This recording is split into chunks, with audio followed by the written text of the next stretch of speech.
Hi everyone, I am back with two more important phrasal verb. So in this video, I'm gonna teach you two more important phrasal verb, and this video is going to be very special for each of you. So without any delay, let's study. Dear listener, at first I'm gonna teach you wind up. Wind up is a phrasal verb meaning in Urdu ख़त्म करना, अंजाम को पहुंचा देना.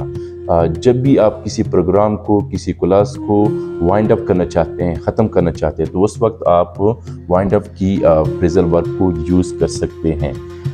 इन English we can define finish up as a verb, end up, and closing as a we can use as a noun. Okay, so for example, if we all agree, so let's wind up the discussion. अगर हम सब राजी हैं तो discussion को यानी बहस को ख़त्म कर देते हैं. तो इस किस्म की सिचुएशन में आप वाइंड अप का फ्रेजल वर्ब यूज़ कर सकते हैं. So let's move on to the second phrasal verb.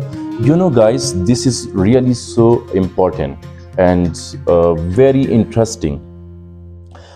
Fed up with means having no patience for someone or something. Annoyed means sometimes if you are getting disappointed. Okay, so bizarre hona, tang aa jana ya tang aaya hua, urdu mein iski ye meaning hai. Let's look at these examples. I'm fed up with Ahmad. मैं अहमद से तंग आ चुका हूँ. Second example is here. I am fed up with my life. मैं अपनी ज़िंदगी से बेजार हूँ, तंग आ चुका हूँ. Third one, we are fed up with war. इसको अगर हम अमेरिकन प्रोनाउंसिएशन में लेंगे तो वो, एंड अगर ब्रिटिश की प्रोनाउंसिएशन होगा तो वो. ओके, ये वर्ब नहीं है जिसको हम प्रोनाउंस करते हैं, ये है वो. Okay, so I hope you enjoy our today lecture. So for more, you can subscribe our channel. Okay, best of luck.